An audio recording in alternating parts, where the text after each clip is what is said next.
செய்யும் வினைதான் என் செய்யும் என்னை நாடி வந்த கோல் என் செய்யும் கொடுங்கூற்று என் செய்யும் கூரேசர் இருதாலும் சிலம்பும் தண்டையும் சதங்கையும் சண்முகன் தோளும் கடம்பும் என் கண்முன் வந்து தோன்றிடினேன். நம்ம இந்த வீடியோவில் பார்க்கக்கூடிய தலைப்பு அப்படிங்கிறது ராகுகேது பயிற்சி. எப்போவுமே ஒரு வருடத்தில் ராகுகேது பயிற்சி ஆகும்போது மக்கள் ஒரு எதிர்பார்ப்பு இருக்கும். இந்த கிரக பயிற்சியில் நமக்கு என்ன நன்மைகள் இருக்குது, என்ன தீமைகள் இருக்குது அப்படின்றது பொதுவாக எல்லாருக்குமே ஒரு எதிர்பார்ப்பு அப்படிங்கிறது இருக்க தான் செய்யும். அந்த வகையில் இந்த ஆண்டினுடைய ஆங்கில தேதியானது மே மாதம் 18ஆம் தேதி அன்னைக்கு தமிழ் வருஷம், அதாவது தமிழ் புத்தாண்டு பிறக்க போகுது. தமிழ் புத்தாண்டு விஸ்வாசு வருடம் 13ஆம் தேதி, சித்திரை 13ஆம் தேதி, அதாவது சித்திரை மாதத்துக்கு விஸ்வாச வருடத்தினுடைய முதல் மாதமான சித்திரை மாதத்தினுடைய 13ஆம் தேதி மாலை மணி 5:25க்கு. இது சரியான டைம் பார்த்திங்கன்னா ராகு காலம். இது ஞாயிற்றுக்கிழமை அன்றைக்கி இந்த ராகு பயிற்சியானது நடக்குது.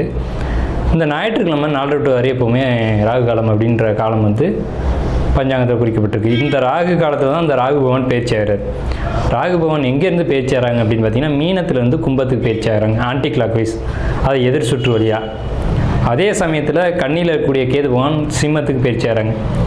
இப்போ இந்த ராகு கேதுக்கள் அப்படின்ற பிளானட் உங்களுக்கு உபய ராசிகள்னு சொல்லக்கூடிய மீனத்திலையும் கண்ணிலையும் இவ்வளோ ஆண்டு காலம் இருந்துட்டு, இந்த 13 மாதங்கள் இருந்துட்டு பயிற்சி சிற ராசிகள்னு சொல்லக்கூடிய கும்பத்துக்கும் சிம்மத்துக்கும் பயிற்சி ஆகிறாங்க. இந்த ராகுகேது பயிற்சி எப்போவுமே 180 பாகை.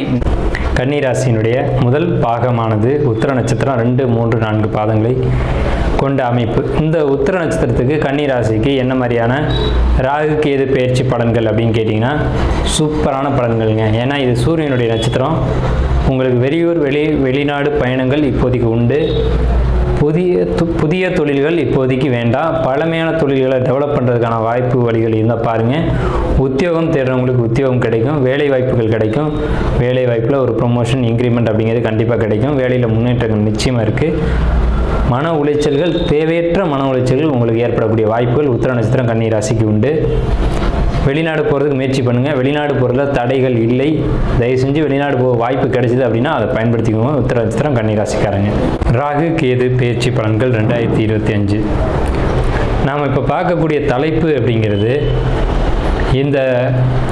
இந்த ஆண்டு, அதாவது சரியான தமிழ் விஸ்வாச வருடம் சித்திரை மாதம் 13ஆம் தேதி அன்னைக்கு மாலையில் 5:25க்கு 5:25க்கு சரியான ராகு காலத்தில் ராகு கேது பயிற்சி நடக்குது. இந்த ராகு கேது பயிற்சி கன்னி ராசிக்கு, அது கன்னி ராசியான உங்களுக்கு என்ன மாதிரியான பலன்களை ஏற்படுத்துது அப்படிங்கிறத நம்ம இப்போ பார்க்குறோம்.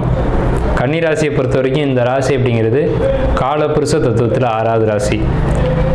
புத்திசாலித்தனத்தை அடிப்படையாக கொண்டு வாழக்கூடியவங்க, புத்தி கூர்மையை அடிப்படையாக கொண்டு வாழக்கூடியவங்க அப்படின்னு நம்ம சொல்லலாம். ஏன்னா புதன்னா புத்திகாரகன் அப்படின்னு பேர், வித்யாகாரகன் பேர். படித்த கல்வியும் புத்தியும் கொண்டு வாழக்கூடிய ஒரு அற்புதமான ராசி இந்த கன்னி ராசிக்காரங்க. இவங்க கொஞ்சம் ஷார்ட்டாக தான் இருப்பாங்க, கொஞ்சம் தனித்துவம் கொண்டவங்களாக இருப்பாங்க. எப்போவுமே கன்னி ராசி அப்படி தான் இருப்பீங்க. உங்களுக்கு என்ன மாதிரியான கிரக நிலைகள், அதனால் என்ன பலன்கள் அப்படின்னு நம்ம பார்க்கும்போது, உங்கள் ராசிக்கு இது நாள் வரைக்கும் 8ஆம் இடத்துல இருந்த 7ஆம் இடத்துல இருந்த ராகு 6ஆம் இடத்துக்கு மறைகிறாங்க. 6ஆம் இடத்துல இருந்த சனி 7ஆம் இடத்துக்கு பயிற்சி ஆகிறாங்க. அதே சமயத்தில் உங்கள் ராசி மேலே சந்திரன் மேலே இருந்த கேது உங்கள் ராசிலேருந்து விரயஸ்தானமான 12வது ராசிக்கு பயிற்சி ஆகிறாங்க. இப்படிப்பட்ட நிலையில் உங்கள் ராசிக்கு 10ஆம் இடத்து குரு. இந்த கிரக நிலைகள் அமைப்பு உங்களுக்கு நன்மை செய்யுமா, தீமை செய்யுமா, வெற்றியா தோல்வியா அப்படின்னு நீங்கள் சிந்திக்கும்போது வெற்றிகள் மட்டுமே அமோகமாக இருக்குது அப்படிங்கிற ஒரு அமைப்பு உங்களுக்கு உண்டு. எப்போவுமே 7ஆம் இடத்து சனிக்கு பேர் கண்டகச்சனி அப்படின்னு சொல்லுவாங்க. கண்டகம்னா கதை, 7ஆம் இடம்ன்றது உயிர் சம்மந்தப்பட்ட இடம் அப்படின்னு சொல்லுவாங்க. 7ஆம் இடத்துக்கு சனி வந்திருக்கு, இது பாதிப்பை கொடுக்குமே சார் அப்படின்னு நீங்கள் பயப்படலாம். இதுக்கு நேர் ஆப்போசிட்டாக உங்கள் ராசிக்கு 10ஆம் இடத்துல குரு இருந்து 2ஆம் இடத்தை பார்க்கறதுனால இந்த ராகு கேது பயிற்சியில் ராகு 6ஆம் இடத்துல மறைஞ்சும் கேது 12ஆம் இடத்துல மறைஞ்சு இருக்கிறது அப்படிங்கிறது உங்களுக்கு அந்த கண்டகச்சனி அப்படின்ற ஒரு அமைப்பு உங்களுக்கு ஏற்படுத்தாது அப்படிங்கிறது தான் நம்மளுடைய ஆணித்தரமான கருத்து. ஓகே சார், இதனால் என்ன பெனிஃபிட், என்ன பாசிட்டிவான விஷயம் இருக்குது அப்படின்னு கேட்டிங்கன்னா, உங்களுக்கு இது நாள் வரைக்கும் வருமான தடைகள், வருமானத்தில் தொந்தரவுகள் இதெல்லாம் இருந்திருக்கும். வருமான தடைகள் நீங்கி வருமானத்துக்கான வழிவகைகள் ஏற்படும். அதே நேரத்தில் உங்களுக்கு சின்ன சின்ன குழப்பங்கள் அப்படின்றது இருக்க தான் செய்யும். மனசுக்குள்ளே ஒரு மன உளைச்சல், ஒரு மன நெருடல் அப்படிங்கிறது இருக்கும் இந்த ராகு கேது பயிற்சியில். ஆனால் தனவரவுக்கு எந்த ஒரு பாதிப்பும் வராது. சொல்லப்போனால் அதிகமான பொருளாதார சேர்க்கை அப்படிங்கிறது இந்த ராகு கேது பேச்சுக்கு பிறகு தான் உங்களுக்கு வரும். ஏன்னா இவ்வளோ நாள் சந்திரன் மேலே தான் கேது இருந்தது. அது தனவரவில் தடை ஏற்படுத்தும். பேசுறதுக்கோ மற்றவங்களை கம்யூனிகேட் பண்ணுறதுக்கோ ஏதாயினும் ஒரு வகையில் தடைகள் இருந்தது, இப்போ விலகுது. ஸோ அதனால் இது ரொம்ப ரொம்ப ரொம்ப பாசிட்டிவான ஒரு விஷயம் உங்கள் ராசிக்கு. அடுத்து பார்த்தீங்கன்னா சொத்து சேர்க்கக்கூடிய யோகம் உங்கள் ஜாதத்துக்கு இந்த டைமில் வந்திருக்கு. சொத்துன்னா வீடு, வண்டி, வாகனம், பொருளாதாரம், எல்லா வகையான சொத்தும் இதில் தான் அடங்கும். புதிய சொத்து சேர்க்கைக்கான காலகட்டம். இது நிலைத்த சொத்து அப்படின்னு சொல்லலாம். நீண்ட காலம் உங்களோடு இருக்கக்கூடிய ப்ராப்பர்ட்டி அப்படிங்கிறது இந்த காலகட்டத்தில் உங்களுக்கு சேரும். அதே மாதிரி உங்களுக்கு 6ஆம் இடத்தை குரு பார்க்குறாரு, அங்கே ராகு பேச்சை வர்றாங்க. இந்த நிலைகளை ஒட்டி நம்ம கணிக்கும் போது உங்களுக்கு நீண்ட காலமாக ஏதேனும் மருந்து எடுத்துக்கிட்டு இருந்தீங்க, ஏதாவது உடல் தொந்தரவுகள் இருந்துக்கிட்டு இருக்கு அப்படின்னா அது நிவர்த்தி அடையும் கண்டிப்பான முறையில். இதுக்கு இயற்கையான முறைகளான சித்தா, ஆயுர்வேதிக் இந்த முறைகளில் நீங்கள் நாடுங்க. உங்களுக்கு உடல் குறைபாடுகள் முழுமையாக நிவர்த்தி அடையும் அப்படிங்கிற ஒரு அமைப்பு இருக்குது. உங்களுக்கு 7ஆம் இடத்து சனி அப்படிங்கிறது கழுத்து வலியை ஏற்படுத்தும் அப்படிங்கிற ஒரு கான்செப்ட் வந்து ஜோதிடத்தில் சொல்லுவாங்க.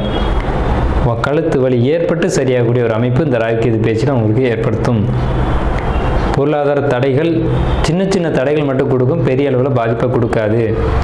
அதே நேரத்தில் கணவன் மனைவி உறவானது ரொம்ப இனிமையாக இருக்கும்.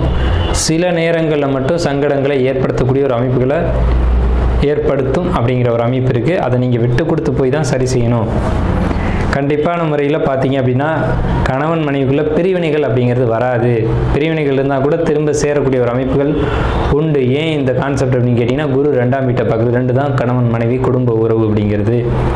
ஸோ அது ரொம்ப பாசிட்டிவாக இருக்குது. குழந்தைகளுடைய எதிர்காலம், குழந்தைகளுடைய படிப்பு பொறுத்த வரைக்கும் பாசிட்டிவான ஒரு வகையில் தான் இருக்குது. குழந்தைங்கள் வந்து படிப்பை பொறுத்த வரைக்கும் எந்த ஒரு கவலையும் இல்லை. அவங்களுடைய மார்க் அப்படின்றது அதிகமான மார்க் ஸ்கோர் பண்ணுவாங்க அப்படின்ற ஒரு அமைப்பு இருக்குது. குழந்தைங்க படிப்பில் நீங்கள் எந்த ஒரு கவலையும் பட தேவையில்லை. மாணவர்களாக இருக்கக்கூடிய கன்னி ராசிக்காரங்களுக்கு படிப்பு தடையில்லாமல் படித்து அடுத்த நிலைக்கு போகக்கூடிய அமைப்பு. அதாவது 10th படிச்சிக்கிங்க, நல்ல மார்க் எடுத்து ஃபஸ்ட் குரூப், செகண்ட் குரூப் அந்த மாதிரி எடுக்கக்கூடிய ஒரு அமைப்பு. 12th படிச்சிட்டிங்க, மார்க் நல்ல மார்க் ஸ்கோர் பண்ணிடுவீங்க. அப்போது அதாவது 12th மார்க்கை வச்சு தான் நம்மளுடைய எதிர்காலம் அப்படிங்கிறது இருக்குது. இந்த காலகட்டத்தில் தான் உங்களுடைய படிப்பு உயர்வதற்கான காலகட்டம். ஏன்னா இந்த டைமில் தான் உங்களுக்கு வந்து படிப்புன்னு சொல்லக்கூடிய 2ஆம் இடம், 4ஆம் இடம், இந்த இடங்களை குரு பார்வை செய்யக்கூடிய காலகட்டம் ராகு கேது பேச்சினால். ஸோ அப்போ படிக்கக்கூடிய மாணவர்களுக்கு ரொம்ப சிறப்பாக இருக்குது. கல்லூரி மாணவர்களுக்கு ரொம்ப சிறப்பாக இருக்குது. அதே மாதிரி கலைத்துறையில் இருக்கக்கூடியவங்களுக்கு ரொம்ப ரொம்ப ரொம்ப பொற்காலம். அதே மாதிரி திடீர் அதிர்ஷ்டங்கள், திடீர் தனவுறவுகள் எதிர்பார்த்து காத்துட்ருக்கவங்களுக்கான வாய்ப்பு அப்படிங்கிறது சற்று குறையத்தான் செய்யும். உழைத்து சம்பாதிக்கக்கூடியவங்களுக்கான வருமானம் ரொம்ப மிகுதியாக இருக்கும்.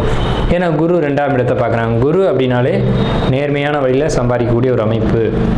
உங்கள் உழைப்புக்கு சரியான ஊதியம் அப்படின்றதான் குரு கொடுப்பாங்க. ஸோ அந்த அமைப்பு ரொம்ப சிறப்பாக இருக்குது. பொருளாதாரம் இந்த காலகட்டத்தில் ரொம்ப சூப்பராக இருக்கும். பொருளாதார பிரச்சனைகளில் சொத்து சேர்க்கக்கூடிய அமைப்பு உண்டு. குடும்பத்தில் ஒரு மன மகிழ்ச்சி, நிம்மதி, சந்தோஷம், குடும்பத்தில் சுபகாரியங்கள் நடக்கக்கூடிய அமைப்பு அப்படிங்கிறதுலாம் ரொம்ப சிறப்பாக இருக்குது. இதில் உங்கள் ராசிக்கு மட்டும் நெகட்டிவாக சொல்லக்கூடிய அமைப்புகள் ரொம்ப ரொம்ப ரொம்ப குறைவு. சின்ன சின்ன இடர்பாடுகள் தான், வருமான தடைகள் ஏற்பட்டு மறுமணம் ஏற்படும்ன்ற சொல்லியிருக்கோம். இதில் கன்னி ராசின்னு பொதுவாகவே முன்னேற்றம் தரக்கூடிய ராசிகள் அப்படிங்கிறது மேஷம், மிதுனம், விருச்சகம், மகரம், தனுசு, மீனம் இந்த ராசிகள். அதில் நார்மலான பலன்கள் அப்படின்னு பார்த்தீங்கன்னா கன்னி ராசிக்கு 60% மேலே நல்ல பலன்கள் நடக்கக்கூடிய ஒரு அமைப்பு உண்டு. ஸோ நம்ம இது வரைக்கும் உங்களுடைய 9ஆம் இடத்தை சனி பார்க்குறாங்க, பாக்கியஸ்தானத்தை.